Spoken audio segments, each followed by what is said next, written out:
सब लोगों को यीशु सहाय। प्रेज द लॉर्ड, जय मसीह। आज के संदेश का विषय है अपनी कमियों को जानना जरूरी है, बल्कि मैं कहता हूं कि बेहद जरूरी है, क्योंकि इफिसी 6:12 के मुताबिक हम युद्धरत स्थिति में रहते हैं, युद्ध मैदान में रहते हैं, युद्ध के क्षेत्र में रहते हैं।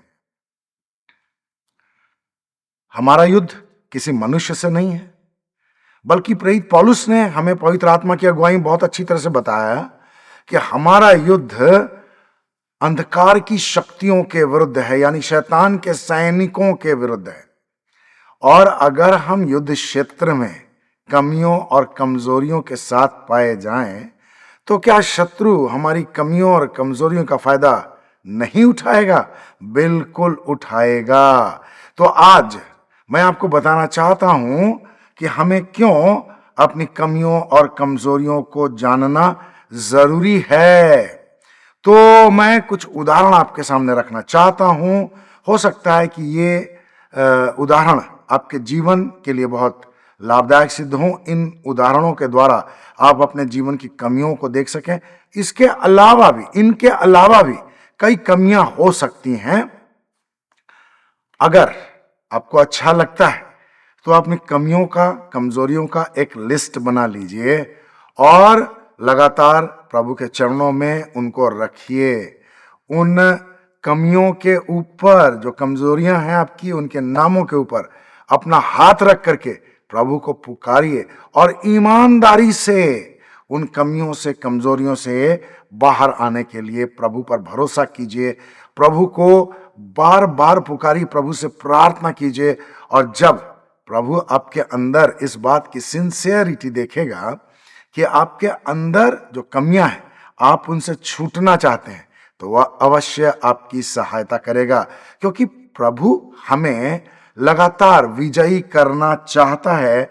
और जैसा कि प्रेरित पौलुस ने 1 कुरिन्थियों 15वां अध्याय और उसके 57 पद में कहा है, परंतु परमेश्वर का धन्यवाद हो जो हमें प्रभु यीशु मसीह के द्वारा विजयी करता है। प्रभु यीशु हमें विजयी करने के लिए सर्वदा तैयार है, बल्कि हम प्रभु यीशु के पीछे पीछे चलकर, यानी हमारा जो सेनापति है उसके पीछे पीछे चलते हुए, उसका अनुकरण करते हुए लगातार एक के बाद एक जय हासिल कर सकते हैं। लेकिन अगर हम अपनी कमियों के प्रति जागरूक न रहें, तब क्या होगा? हमें हानि उठानी पड़ेगी। हो सकता है कि वो हानि बहुत ज्यादा हो, हमारे विश्वास को वे हानियां हिला सकती हैं। और इस तरह हम अपने आत्मिक जीवन में, अपनी आत्मिक यात्रा में कई दफा एक ही स्थान पर बहुत दिनों तक पड़े रह सकते हैं। हमारी आत्मिक उन्नति नहीं होगी। तो इसलिए अपनी कमियों को जानना बेहद जरूरी है। मैं आपके सामने 3 उदाहरण रखना चाहता हूं। सबसे पहला उदाहरण है शिमशोन का। शिमशोन स्त्रियों की मीठी बातों का सामना नहीं कर पाता था, वह उनके सामने पिघल जाता था। और अगर आप शिमशोन के बारे में पढ़ना चाहते हैं तो न्यायियों की पुस्तक अध्याय 14 में आपको उसके बारे में पता चलेगा। और ऐसा हुआ कि वह अपनी इस कमी के कारण कई बार परेशानियों में पड़ा। तो जब वो तिम्ना नामक एक स्थान में गया तो वहां एक पलिश्ती युवती को देख करके वो मोहित हो गया और उसने आकर के अपने माता पिता से कहा कि मेरी शादी इसी स्त्री से होनी चाहिए। लेकिन जैसा कि न्यायियों 14 और उसके 4 पद में लिखा है, परंतु उसके माता पिता यह न जानते थे कि यहोवा की ओर से है, क्योंकि यहोवा पलिश्तियों के विरुद्ध अवसर ढूंढ रहा था। उस समय तो पलिश्ती इस्राएल पर प्रभुता करते थे। तो यहोवा की योजना के तहत उसने तिम्ना में एक पलिश्ती स्त्री को, पलिश्ती युवती को देखा। लेकिन उसकी जो कमजोरी थी, वह स्त्रियों की बातों का सामना नहीं कर सकता था। यानी मीठी मीठी बातें जो स्त्रियां करती थीं उनके प्रभाव में आ जाता था और जो करना नहीं चाहिए वो कर देता था। यानी हम इस बात को जानें कि जो व्यक्ति हमारे सामने हमसे बातें कर रहा है, अगर उसके हृदय में हमारे विरुद्ध कोई योजना है, लेकिन वो अपनी मीठी मीठी बातों के द्वारा हमें फुसलाने की कोशिश करता है और हम फुसलाए भी जाते हैं, तो इसका मतलब क्या है कि हमें हानि का सामना तो करना पड़ेगा। और शैतान फुसलाने में बहुत ही योग्य है। उसने हव्वा को फुसलाया, उसने डांटा नहीं, डराया नहीं, धमकाया नहीं, उसने हव्वा को टेम्प्ट किया। और टेम्पटेशन में बहुत सारी बातें आती हैं। यहां इस स्त्री की मोहित करने वाली बातों के कारण जो काम मुझे ऐसा लगता है कि शिमशोन को नहीं करना चाहिए था, वो काम उसने कर दिया। तो परमेश्वर की योजना के अनुसार तिम्ना की एक पलिश्ती युवती से उसका विवाह हो गया। अब जब विवाह हो गया तो बहुत सारे पलिश्ती उसके साथ हो गए और उन पलिश्तियों के सामने उसने एक पहेली रखी।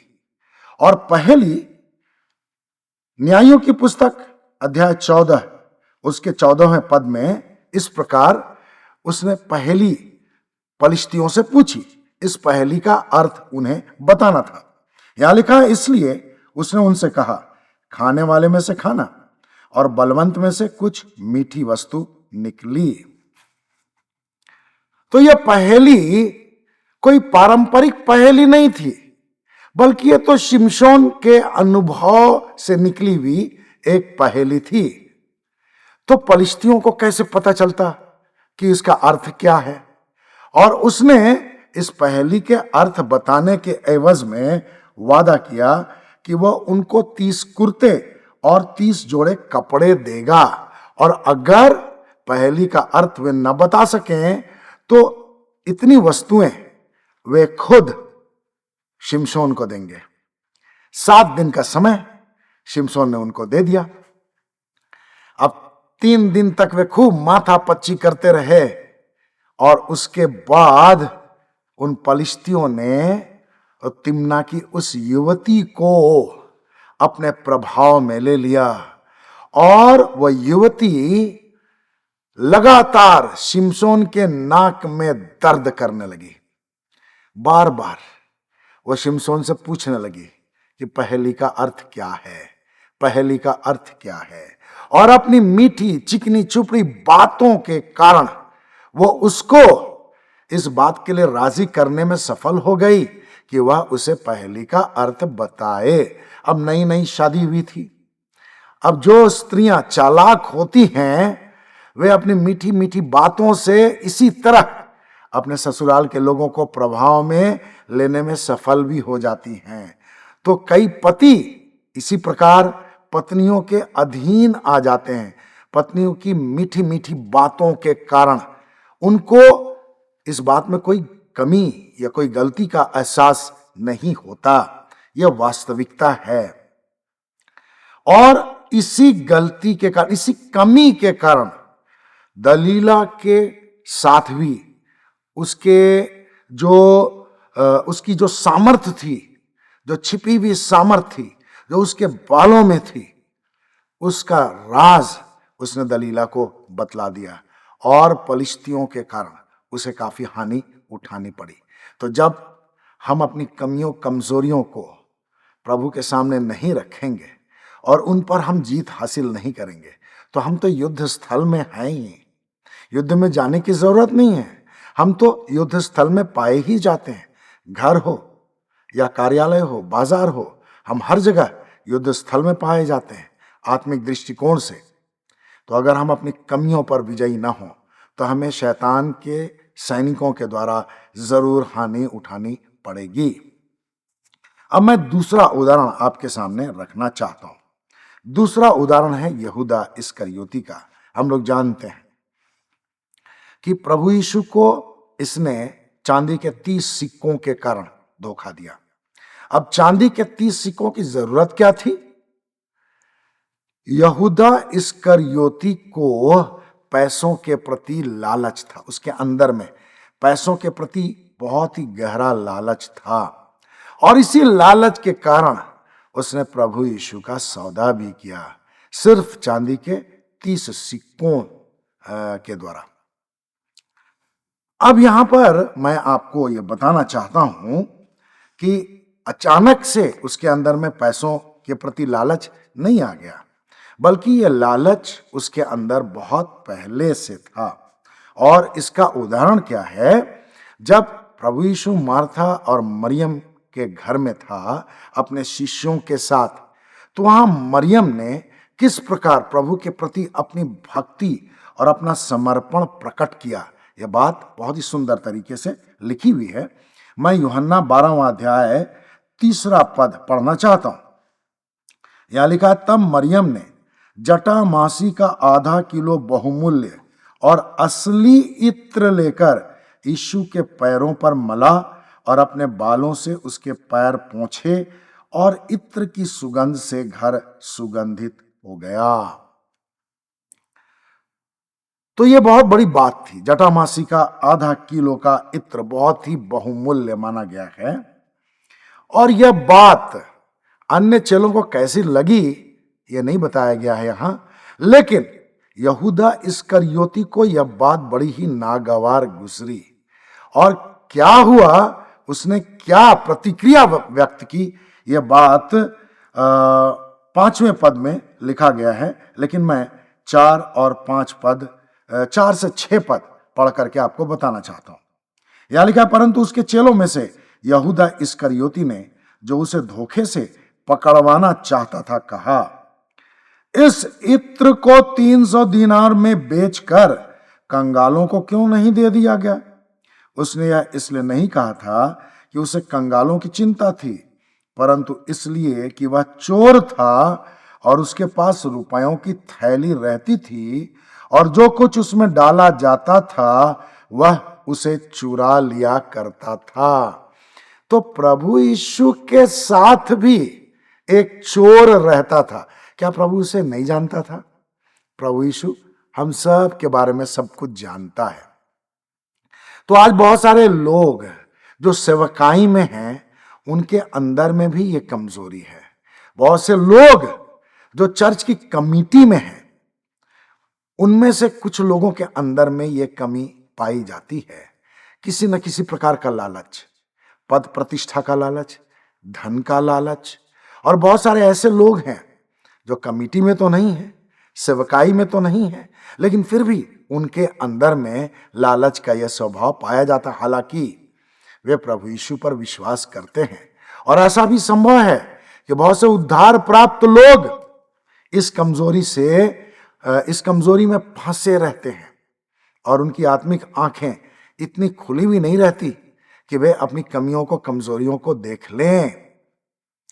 तो हमें अपनी कमजोरियों को जानना बेहद जरूरी है। अगर हम अपनी कमियों को नहीं जानते हैं, अगर हम अपनी कमियों को जानने के बावजूद उसको अपने अंदर से दूर करने की कोई गंभीर कोशिश नहीं करते हैं, तो हम जो अंधकार की शक्तियों के विरुद्ध हैं, हमारा जीवन, उद्धार प्राप्त लोगों का जीवन, विश्वासियों का जीवन, नए जन्म प्राप्त लोगों का जीवन अंधकार की शक्तियों के निशाने पर होता है। तो क्या हमारी कमियों को वे हमें हानि पहुंचाने के लिए, कलीसिया को हानि पहुंचाने के लिए इस्तेमाल नहीं करेंगे?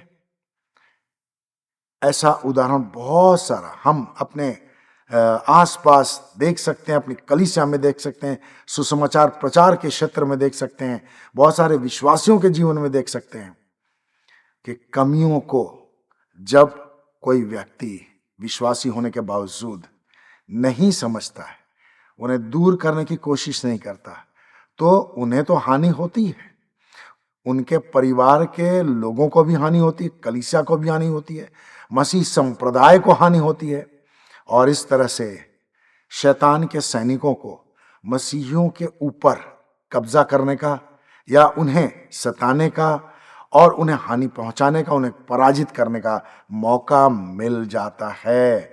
तो विश्वासियों के लिए बहुत जरूरी है कि वे अपनी कमजोरियों को देखें, अपनी कमजोरियों को समझें और बड़ी गंभीर होकर उन कमियों, कमजोरियों से बाहर आने के लिए प्रयासरत रहें। तीसरी कमी, तीसरा उदाहरण मैं हारून का लेना चाहता हूं। हारून दृढ़ता में कमजोर था, उसके अंदर में दृढ़ता की कमी थी। हारून मूसा का भाई था। मूसा का जीवन उसके सामने बिल्कुल खुला हुआ था। मूसा की बुलाहट, परमेश्वर के प्रति मूसा का जो समर्पण था और परमेश्वर के प्रति उसकी जो निकटता थी, वो इसराइलियों पर प्रकट थी। और हारून तो कई अवसरों में मूसा के साथ साथ रहता था, बल्कि वो मूसा का प्रवक्ता था। फिरौन के सामने जो आश्चर्य कर्म परमेश्वर ने किए मूसा के द्वारा, हारून इसका जीता जागता गवाह था। लेकिन फिर भी उसके अंदर में दृढ़ता की कमी थी। परमेश्वर जीवित है, वो इस बात को जानता था। मुसीबत में किस प्रकार परमेश्वर अपने लोगों की सहायता करता था, इस बात को भी वह जानता था। लेकिन क्या हुआ, जब मूसा सीनै पर्वत पर चला गया और परमेश्वर से उसे आज्ञाएं प्राप्त हो रही थीं, और इसमें काफी दिन लग गया। बाइबल बताती है कि परमेश्वर ने उसे भेजा, नीचे मूसा को भेजा कि देखो क्या गड़बड़ी हो रही है। और वास्तविकता क्या थी, हुआ क्या था, सीनै पर्वत के ऊपर तो मूसा परमेश्वर की उपस्थिति में आनंदित और मग्न अवस्था में था। परमेश्वर की उपस्थिति में तो आनंद की भरपूरी है, न तो उसे भूख और न तो उसे प्यास, किसी बात का अनुभव हो रहा था। और परमेश्वर की महिमामय उपस्थिति में वो बना हुआ था। लेकिन पहाड़ के नीचे क्या हो रहा था, मूसा की अनुपस्थिति को एक बहुत बड़ी समस्या के रूप में बता दिया गया। मैं बाइबल में से पढ़ करके आपको बताना चाहता हूं। निर्गमन 32 उसके पहले और दूसरे पद में इस प्रकार लिखा है, जब लोगों ने देखा कि मूसा को पर्वत पर से उतरने में विलंब हो रहा है, तब वे हारून के चारों ओर इकट्ठे हुए और उससे कहने लगे, अब हमारे लिए एक देवता बना जो हमारे आगे आगे चले, क्योंकि हम नहीं जानते कि उस मनुष्य मूसा को जो हमें मिस्र से छुड़ा लाया क्या हो गया। तब हारून ने उनसे कहा, तुम अपनी पत्नियों, पुत्रों और पुत्रियों के कानों से सोने की बालियां उतारकर मेरे पास ले आओ। तो इस्राएलियों के व्यवहार को हारून बहुत अच्छी तरह से जानता था। वे कितने ढीठ थे और ढिठाई में वे किस हद तक जा सकते थे, इस बात को भी हारून जानता था। लेकिन उसे यह भी तो मालूम था कि विश्वास योग्य है उनका परमेश्वर। उस परमेश्वर पर जिस पर उसने भरोसा किया, और लाल सागर को किस प्रकार दो भागों में विभक्त किया गया, और उसके बाद किस प्रकार परमेश्वर ने उस सुनसान स्थानों में उनकी सहायता की, बार बार परमेश्वर ने अपने आश्चर्य कर्म उनके सामने प्रकट किए। तो हारून की दृढ़ता कहां गई, हारून का विश्वास कहां गया। वो बहुत ही कमजोर इच्छा शक्ति वाला व्यक्ति रहा होगा। उसने जब देखा कि इस्राएली उस पर चढ़ आ रहे हैं, जो इस्राएली अगुए, जो लोगों के अगुए बनकर के उसके पास आए थे, उनके विचारों को देख के, उनके तेवर को देख करके वह घबरा गया और उसने उनके सामने घुटने टेक दिए। और ऐसा पाप वहां इस्राएलियों के द्वारा हुआ जो परमेश्वर की दृष्टि में बहुत ही घिनौना था। उन्होंने जो सोने मिस्रियों से प्राप्त किए थे, उनको आग में जला करके, गला करके एक सोने का बछड़ा बना दिया, और वे उसी के सामने उछलते कूदते रहे और वे कहने लगे, यही हमारा परमेश्वर है। अगर हारून में दृढ़ता होती तो परमेश्वर वहां भी उसके लिए एक आश्चर्य कर्म कर सकता था, लेकिन उसके अंदर में दृढ़ता की कमी थी। तो मेरे प्रियो, हम अपनी कमजोरियों को अगर नहीं जानेंगे तो शैतान का निवाला बनने से हमें कोई नहीं रोक सकता। प्रभु यीशु हमें जय के जुलूस में तो लिए फिरना चाहता है, लेकिन हम उसके पीछे जाने के लिए कितना तैयार होते हैं। इसलिए जरूरी है कि हम अपनी कमियों को जानें और उनको प्रभु के सामने रखें, प्रभु से निरंतर उन कमियों के विषय में प्रार्थना करें ताकि वे उन कमियों के ऊपर जीत हासिल कर सकें, क्योंकि हर एक अच्छी वस्तु और हर एक उत्तम दान ज्योति के पिता परमेश्वर की ओर से मिलता है।